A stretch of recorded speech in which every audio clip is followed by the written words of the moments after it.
Welcome to the Zoe Routh Leadership Podcast, where we share all things people stuff in leadership.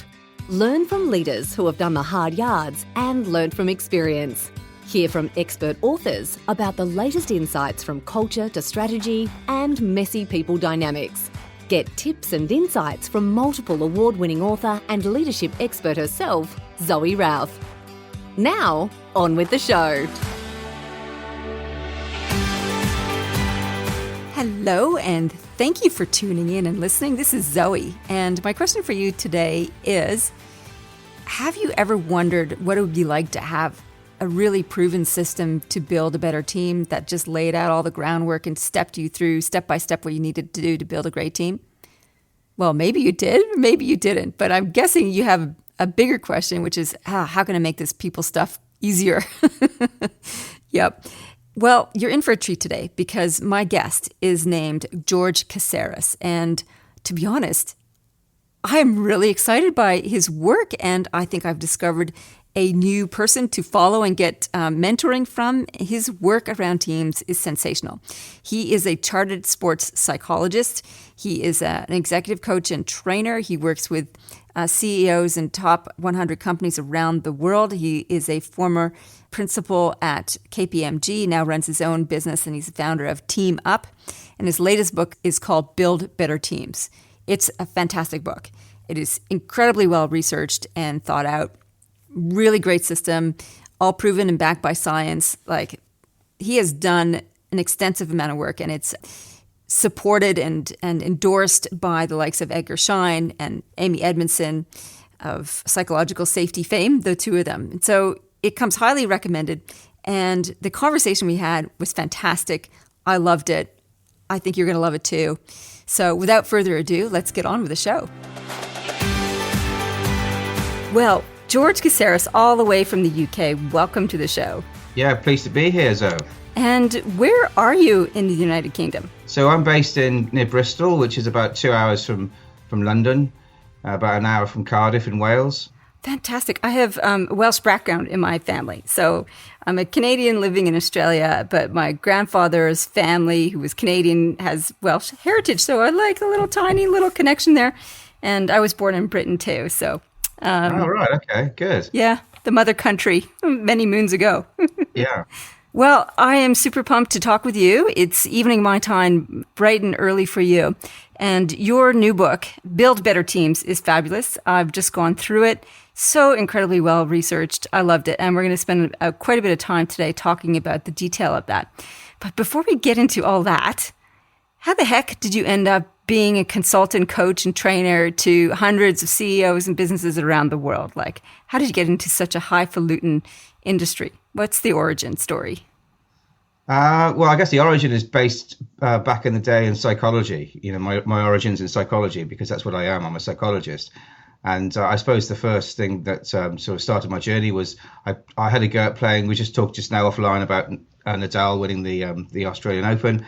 And I had a go at playing professional tennis, so full-time tennis, when I was 17, 18. And yeah, and I obviously really enjoyed it, but didn't make the cut, wasn't good enough. Learned a lot about psychology in the process. And that was kind of my starting point. And then I went through a career of business and pharmaceutical sales and various other things. And I came back to psychology in my late 20s and 30s. And then my first gig was working for a sports psychology and business psychology consultancy, and they specialized in team development and were the first sports psychologists to work with teams in the UK.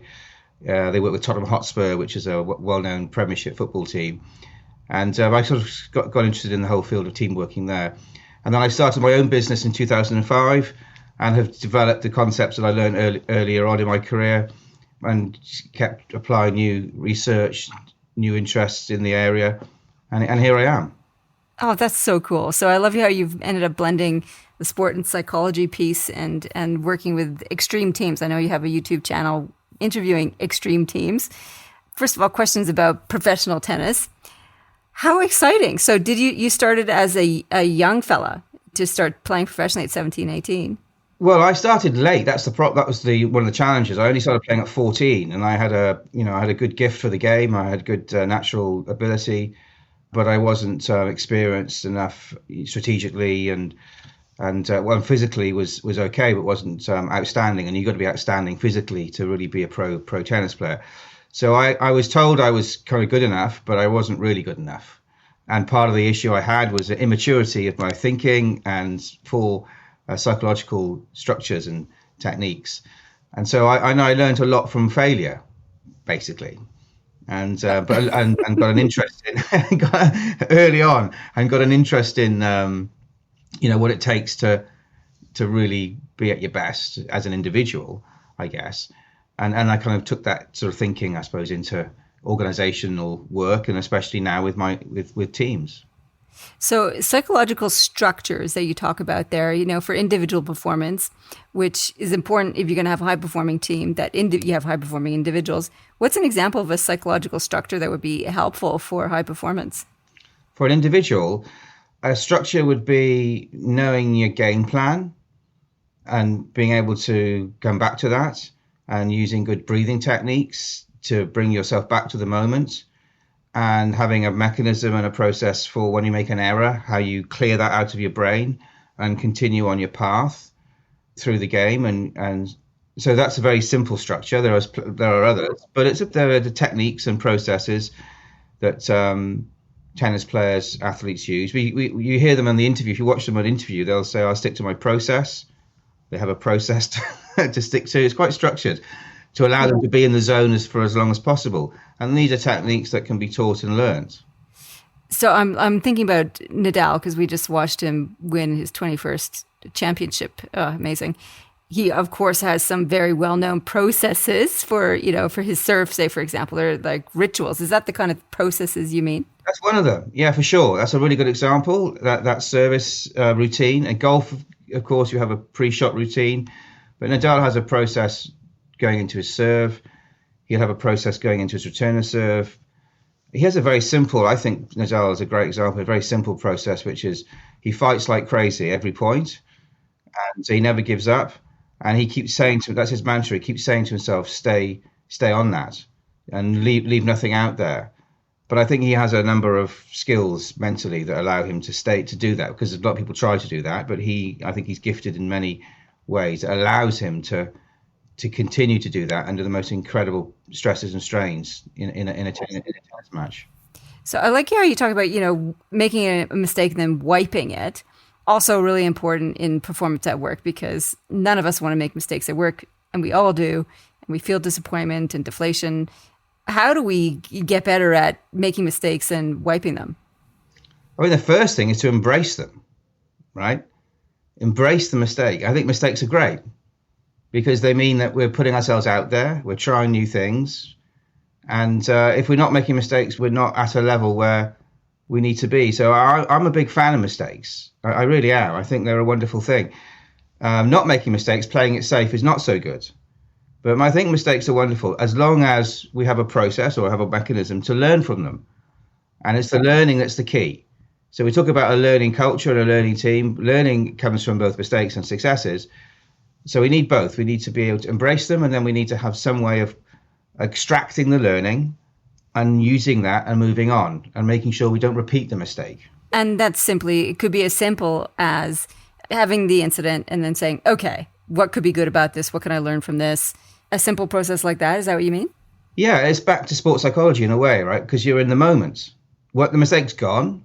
There's no point in beating yourself up. There's no point in being criticized for it, getting emotionally unstable because of it. It's not going to help you move forward. So we've got to be in the moment. It's done. Okay, fine. What's our most optimum response given the fact that that's happened?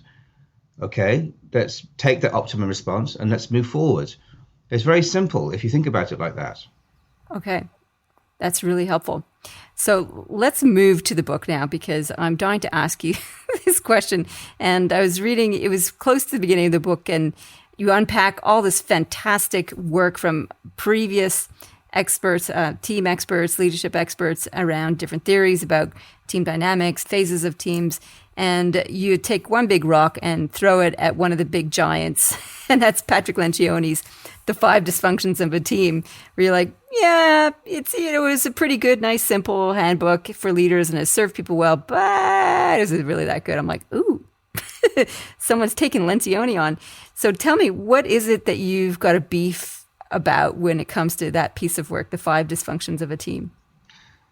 Well, I suppose a beef is probably, I mean, maybe a strong word, right? I mean, the first thing I'd say is, to his credit, he's brought teaming into the public domain in a way that hadn't been done previously, because it's generally been written about by academics or people that don't really understand the domain, in my view. So he's made it very accessible.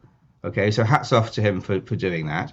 He has, everything he's saying it makes sense. There's nothing I would have read in his book that I don't agree with in terms of, accountability and addressing conflict and building trust. They're all well known and very, very good, strong team performers, predictors of performance. And he writes very well. So the book is a great book, right? It's a wonderful book. However, my beef, to use your words, is that there's no science attached to it whatsoever. There's no kind of that. He's given an order, but there is no reason. There's no backing of that order actually working. And there's a number of things he doesn't include in those 5 dysfunctions, which are also very, very relevant, like the sense of purpose and the building of psychological safety. He talks more about trust than anything else, and experimentation and stuff like that, and a vision. So some of the other things he's a lot of things are missing, right? So there's no science attached to it. There's a lot of things that are missing, and he's given a kind of a 1, 2, 3, 4, 5 without backing it scientifically. And I think in our field, when there's such a lot riding on it, we have to use good science. And without good science, it becomes more around the person selling it and the charisma and the marketing and the presentation, the wrapper, than the actual presence. And I'm a big believer in good presence. I'd rather a good present wrap badly than a bad present wrap beautifully. Okay, so it's a populist text that isn't really gone through the rigorous raking over the coals in terms of the science. I got it. Plus, I'm not sure about you, but I really can't stand the fable. Well, yeah, each to their own, right? It doesn't work for me, but for other people really like it. So, I suppose respect diversity and all that. So it doesn't work for me, but other people quite like it. It's simple, so. Oh, I can't stand it. Did like the book though. Like I did like the concepts in the book, but the fable, I'm like, oh. Somebody asked me if, because I'm writing a novel right now. It's I've written 4 leadership books, and this will be my first fiction book. And they said, "Oh, is it a fable?" I'm like, no, definitely not, definitely not. Okay, so that's Lencioni taken care of. And I have to say, like, there's no doubt about it. Your book is so incredibly well researched. And it's like in the first third of the book, it's just you hit everybody with like, I've covered it all. This is all the stuff that we've been processing and worked at. And this is where we're up to, the pinnacle of the science. And now we have this code. Now, before we get to the code of building better teams, you also, towards the end of the book, write rather disparaging paragraph or 2 about psychometric profiles as part of team building. And I'm like, okay, what bone have you got to pick around psychometric profiles? And this is from a psychologist. George, what's going on here? You're picking out the kind of the contentious point, but hats off to you, because I'm energized by that, right? I mean, I'm a psychologist. 90% of psychologists go into psychometric in some way or shape or form. Selection assessment usually is the route that organisational psychologists go. My beef with psychometrics is that for teams, I think it's a small part of the array of solutions that are required, but we've made it over the years one of the most prominent ways of addressing and building teams. And I think a lot of that has to do with, as I write in the book, I think there's a lot of clever marketing. I think people look to experts, so-called experts, say, tell us what to do. I think psychometric houses have made an absolute shed load of money from their tools, and it's a very clever kind of con for teams, in my view, right? Because if I give you your psychometric profile and I have my psychometric profile, and we've got 8 or 9 in the team, and we're all doing psychometric profile sharing, how long do we have to spend to understand A, what that tool is all about, and B, what your profile says about you, what my profile says about me? They're like 15, 20-page reports. Am I going to remember 9, 20-page reports for more than, a few, I mean, we're not going to get there. And the amount of time it takes to do that in the room takes away other time that we could spend developing a sense of why we exist, what our shared goals are, how we're going to address the shared goals. And I can cut to the chase, which is what I do. And I say, well, you tell me, what's your red spots? What makes you really frustrated? And how do you like to be addressed and communicated to? And I can cut straight to the chase. I don't need a psychometric test to have that conversation with you. So I think they've been abused. I think we go to them as a kind of an easy route. And I think also they give comfort, right? That's one of the big issues I have with teaming, is that we go to what's comfortable, not to what's going to drive performance. So talking about myself, talking about, my report and who I am is a very nice thing to do. It's quite interesting. But does it really drive performance? I don't think so. Not anywhere near as much as other drivers, which I've written about. I'm going to have to mull this because I use profiles in my work. So that was kind of like, that was a jarring one for me to go, maybe there's a process I need to reconsider in my work.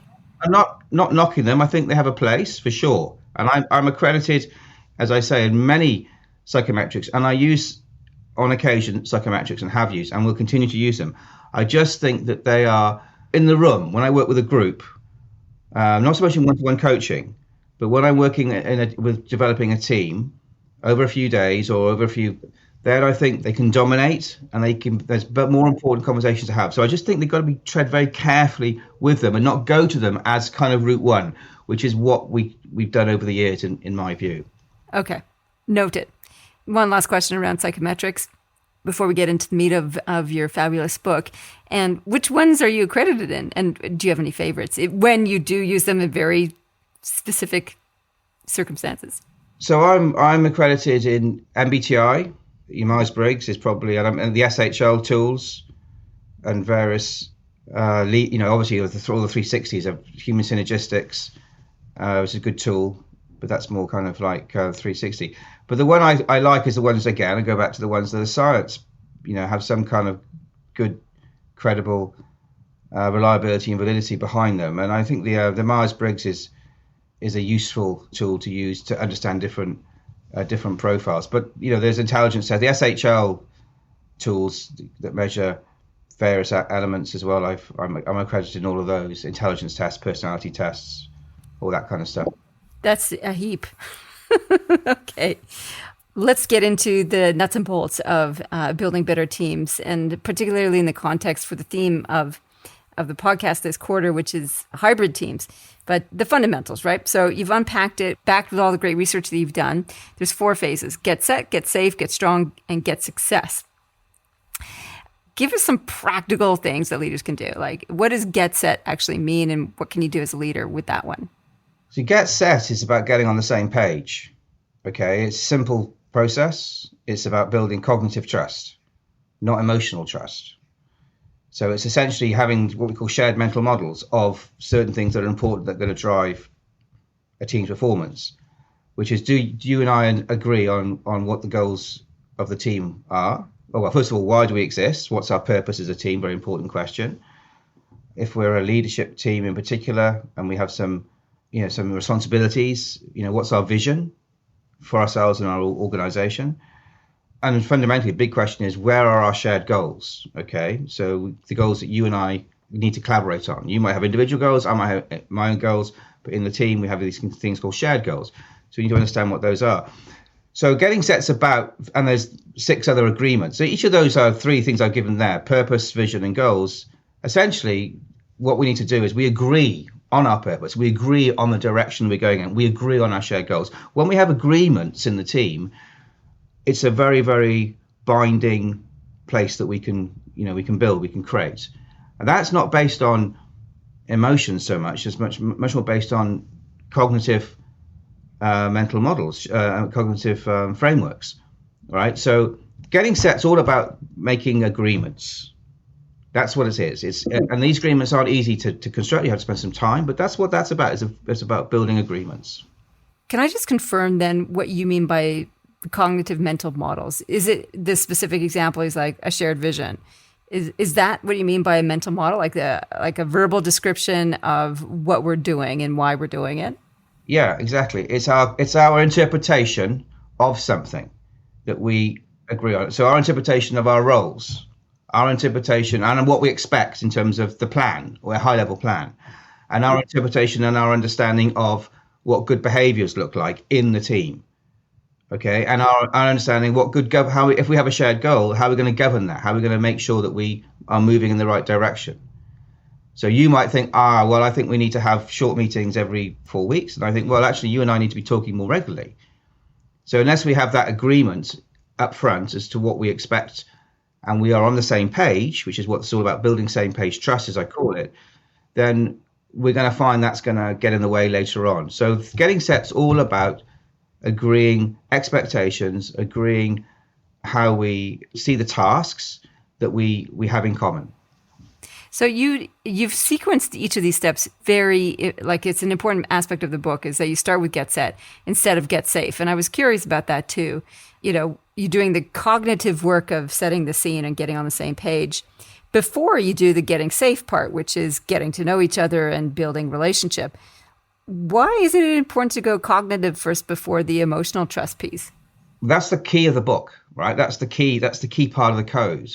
And the reason is, there's a couple of reasons. One is it's easier to make cognitive and agree cognitive, get on the same page and have this shared cognitions than it is to emotionally build, our relationships over time. So it's quicker to spend, however many time it takes to form these agreements than for us to work through our relationship. That's a longer burn, right? We can start that, but we don't really deepen it until we have a significant amount of time under the bridge, right? Water under the bridge, as it were. So it's easier, first of all, to do it. And secondly, these days, and this is where the work I've done with extreme teams comes in, these days, we don't have time. The digitalized world we live in is so, it requires us to be so quick, so versatile, so adaptable. Things are changing so quickly. Often we're teaming under extreme conditions, like time, for example, but also we might have a short sprint that we have to work on a goal for 8 weeks or a project for 4 months or 6 months, and then it's killed off or whatever. So we have to be able to form teams quite quickly, and lots of different cross-functional teams, much quicker than we ever have done. And so the work in extreme teams emphasizes that they don't start with, as I write about, Navy SEALs and the SAS and emergency teams. They're not really interested in, do I emotionally trust you? They want to know, do we agree on what we're going to do? And do I believe you're going to do it? And am I happy that you believe the plan is the same as I believe it? Because lives are at stake. Now, I apply the same thinking, exactly the same thinking in today's teams. Start with a cognitive trust. It's more accessible, and it allows us to make progress under more hostile, more extreme environments much quicker than this slower burn relationship stuff. And then we can then look at our goals and look at what we're going to do, the tasks as we go through. We haven't got time to do that. So that's why the code is set first and then safe. Wow, George, this is really challenging some of my core principles, which I've always believed people first, task second. And you're saying, nah, task second and people stuff next. Well, I mean, you do, yeah, essentially. The two are very closely aligned, right? So I think it is subtle, right? Because, of course, the way you can do the task stuff, the way the code doesn't say be rude when you're doing the task stuff, right? The way you, right? There's certain principles that you can apply in the way you construct your agreements, which is respects and using good processes that are all in that second phase, by the way. So it's not like you go, okay, I'm going to ignore people, I'm going to do tasks. It doesn't work like that. You're working with people on the task stuff. Okay, it's quite sort of nuanced. But in terms of the team journey, no, we start with the task. We apply some fundamental principles that we have around what good communication looks like. And we absolutely go into that task with that in mind. And then we then turn the development focus, the lens, onto more deeper work with the people after that. Okay, so let's talk about the get safe phase. And you discuss quite a lot around psychological safety and the work of Amy Edmondson that was built on, I can't remember who the original person you said. Edgar Schein. Oh, of course, Edgar Schein. Edgar Schein was the first person. Everyone talks about psychological safety and Amy Edmondson. Amy Edmondson borrowed it, and they're good pals. Both of them have endorsed my book. And so, I'm very pleased about that, because they wouldn't have done that unless they felt that the science, I don't think, stacked up, right? Because they're both scientists. But Edgar Schein back in 64 was the first person that came up with the word psychological safety, and so he was the founder, not Amy Edmondson. Both are fabulous researchers and authors in their own right, and the whole principle of psychological safety is integral to high performance and teaming. What's a tip that you can give to leaders to start when you get into, after getting set, getting into Get Safe? What can we do immediately to build more safety in teams? So the first thing, this is where, Lencioni writes well, okay, to give him his credit, and others as well. It's the big thing, I suppose, in today's psychology. What we're reading about, hearing about all the time is psychological safety, is vulnerability, okay? And the leader has to set a tone of safety by not being perfect, by admitting what they don't know, by giving some clues that they are human, and by allowing people to recognize that they haven't got to be perfect in this team. So traditionally, team leaders have been taught to be authoritative, confident, even austere, and that's not the best way. The best way is the leader to be confident, but accessible. And so to answer your question, they can talk about mistakes they've made, they can talk about what they've learned, they can talk about, where they've come from, they can admit what they don't know, they can ask for help. These are all examples of vulnerability. And I think the other thing which is important is the P's and Q's, right? I know it sounds a little bit trite, sort of simple, but politeness, pleases and thank yous, and apologies, just the ethics of the team, I think sets a very important tone. So I have a code within a code. So to build safety, it starts with vulnerability, admitting what we don't know, asking for help, apologizing, and then I move to empathy. So that's around noticing, what's happening and responding to that in a supportive way, offering help, and really listening. Listening is one of the most important aspects of a team, restating and summarizing. And then the third part is learning, right? So, and the three build upon each other. And again, our regression analysis shows that one predicts the other in various studies that we've done. So if you have vulnerability, it predicts better empathy, and empathy predicts better learning. And learning is, as we know from Amy Edmondson's work, is what really psychological safety is pretty much all about, is the acquisition of learning to move the team forward into more productive spaces. And so the learning questions really are around, it's about questioning and reflecting. And being able to speak up, as far as I understand, like that other aspect of psychological safety, the fear that you can say what you're thinking without fear of reprisal, is another component of that. Is that your understanding of it? Yeah, no, that's the definition of it, right? But that's a place to get to, right? So that's something we earn. So again, a lot of leaders will say, this is a safe place. I want you to speak your mind. Well, thanks very much, but I'm not going to say I've been stung before when I've spoken up, or I don't feel safe enough to say anything just yet because it might be seen as a criticism. So that's a kind of like an outcome, right? Speaking up is an outcome. We have to earn, the teams have to create the climate for people to speak up. So we have, as I said, these three components. We have the climate that has some vulnerability in it. We have a climate that is highly empathic, and we have a climate that talks about learning in a productive way. If we put those three things in, we'll get that owning up and that speaking out, and that bravery is more likely statistically to occur. And that's what we're trying to get to, is that place that facilitates that. Okay, awesome. Thank you so much. And once we've established that builds into the next phase, which is get strong. So we've got the psychologically safe team. They're in a learning modality. They feel free to speak up. What's the getting strong piece about? What can leaders do there? So getting strong is different. Okay, so getting strong is about stretching out of comfort zones. Getting set is agreements. Getting safe is creating a climate, and getting strong basically uses those first two phases. Okay, leverages those two phases. Those first two phases don't add any value in themselves, none at all. They're just setting things up for the strong phase. The strong phase requires those two phases to be in place, plus it requires the courage and the talent of the team, plus it requires the leader to be encouraging the sorts of things we want to see in that phase, which is accountability without asking for permission, which is good constructive tension, where we're able to leverage that safety in particular to be able to challenge in a non-aggressive, hostile way, but to say we disagree or we think differently, and influence using good influencing skills, and particularly experiment, to take some risks and to be creative and to try different things.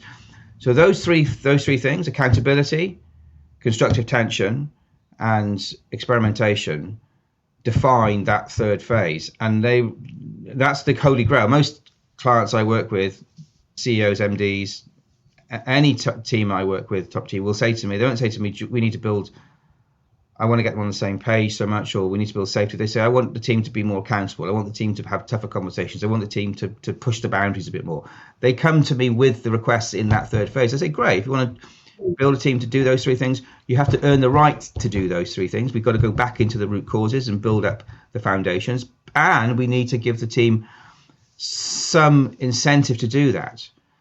So skin in the game come back to that first part of the code, which is that same page, trust getting set. Part of that, by the way, is setting up what we call skin in the game. So we're incentivized to act to collaborate well with each other, to challenge each other. We're incentivized. What's an example of skin in the game?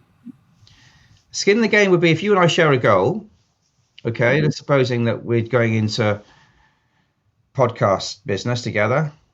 Okay, you've got Australia and I'm going to have the UK, but we're part of a team, a global podcasting team. All right, got to go with this for a second while I work it out. I'm going. You're making it up on the spot. It's cool.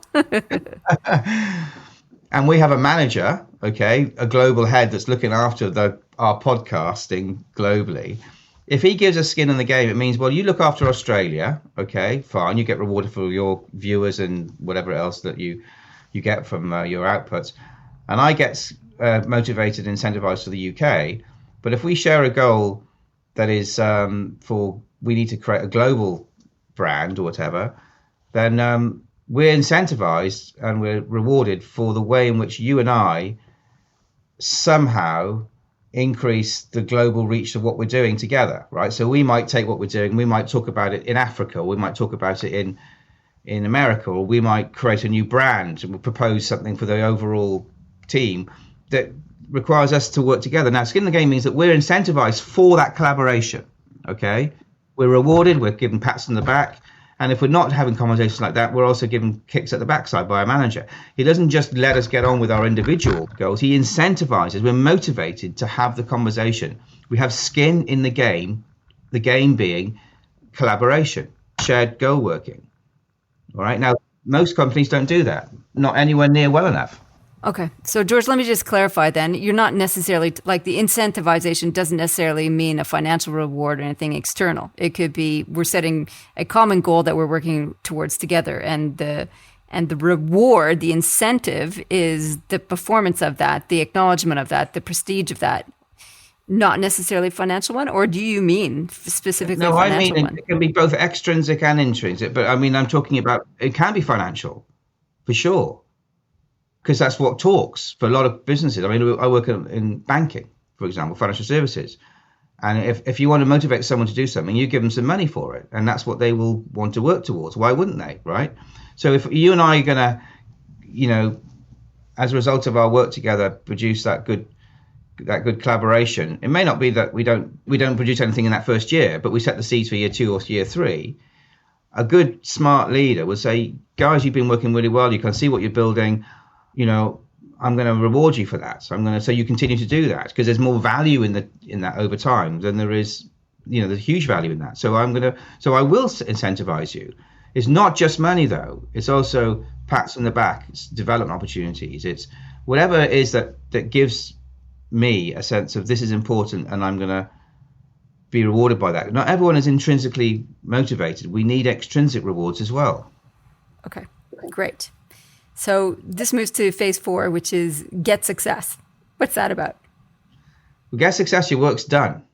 I mean, get success but it's defined in different areas, right? So, success isn't just, the goal is completed. Success for the team means that we've learned, we're more intelligent as a team.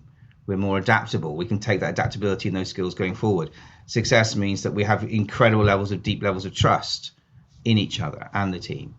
Success means that we are seen to be a tight team by our various stakeholders or other teams in the business. So we've built a place of a strong credibility, reputation. So success can take different areas, but fundamentally, I don't work in that fourth phase. The fourth phase is all outputs. It's like I'm a professional tennis coach. The win will come. I look at the process. Those first three phases of the process. Okay, love it. Great analogy, bringing it back to tennis. Love it.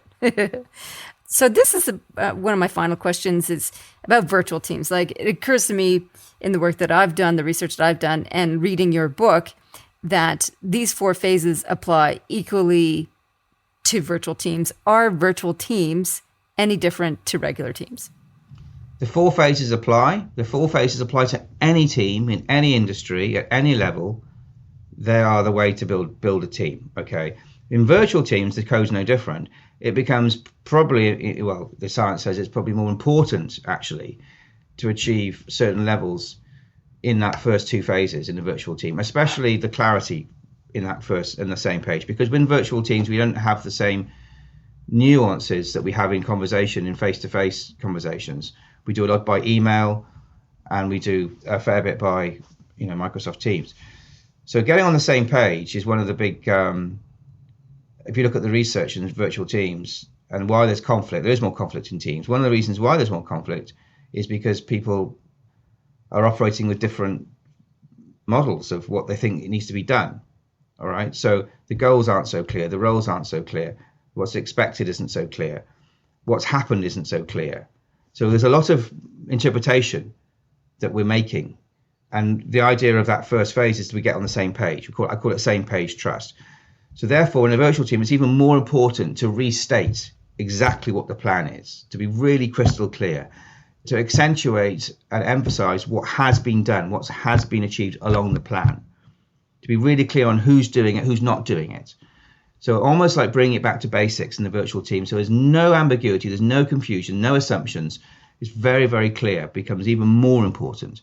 And then, of course, obviously, because we're virtual, it's tougher to build those emotional levels of trust and that psychological safety. So therefore, it's even more important on that medium to be skilled in how you demonstrate vulnerability, empathy, and that learning conversation. So the stakes are higher, but the process is the same. Okay.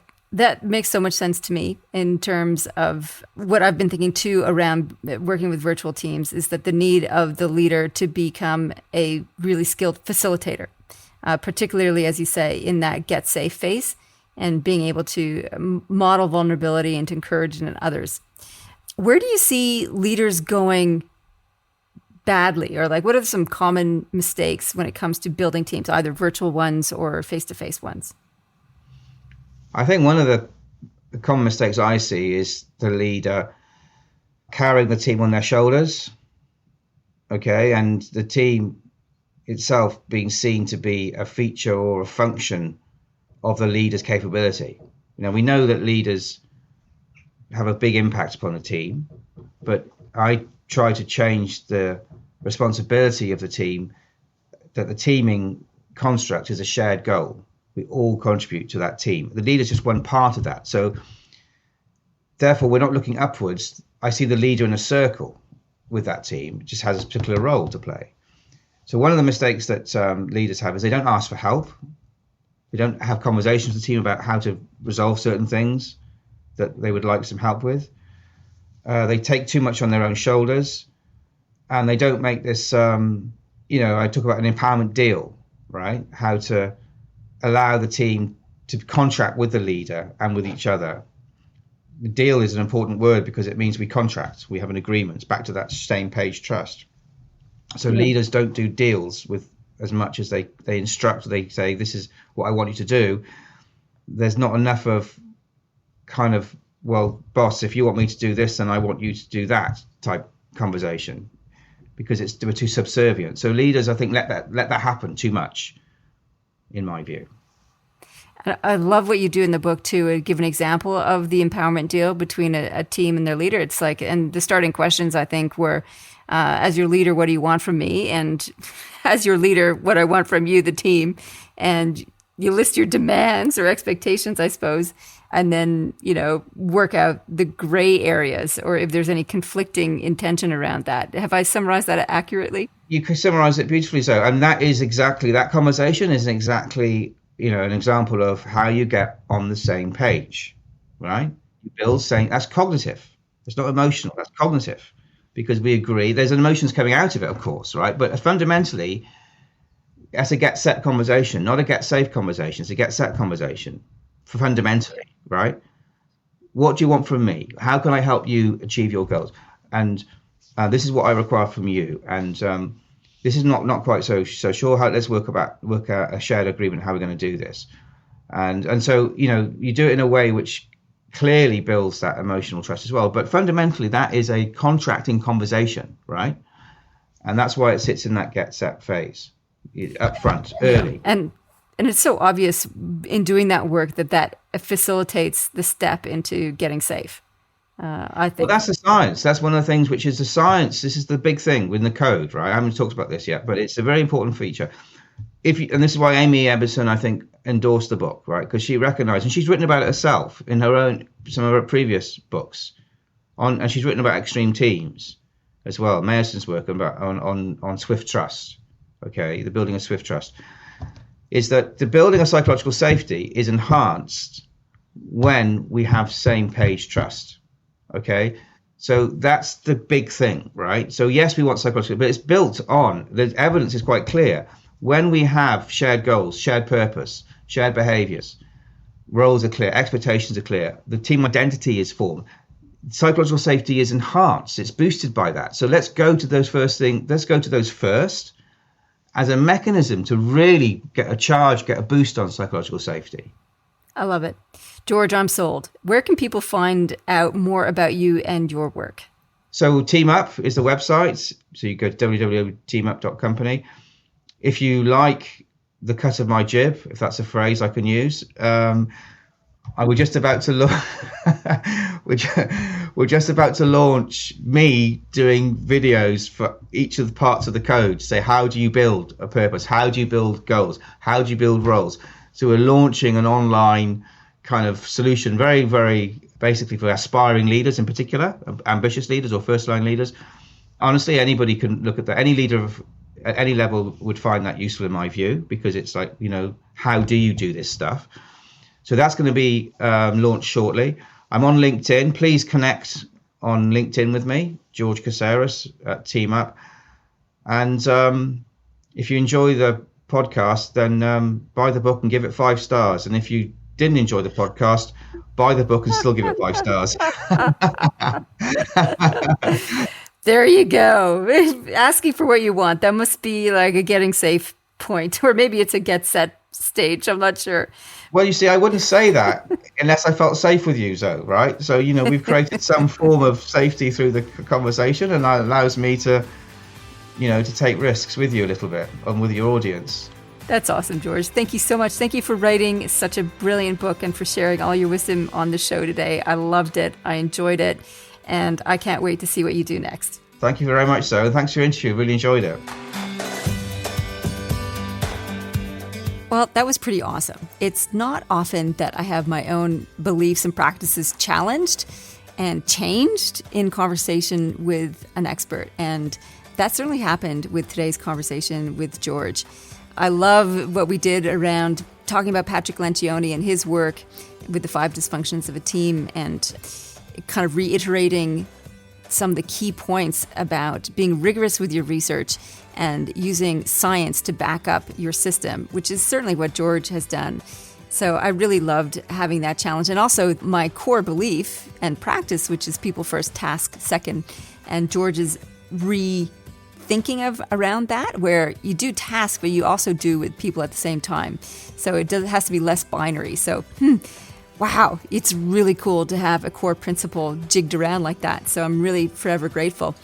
So key takeaways for me are the step-by-step approach that George has to building better teams, the get set, get safe, get strong, get success, and the scientific rationale for each of those stages and why they go in that particular sequence I found particularly fascinating and useful.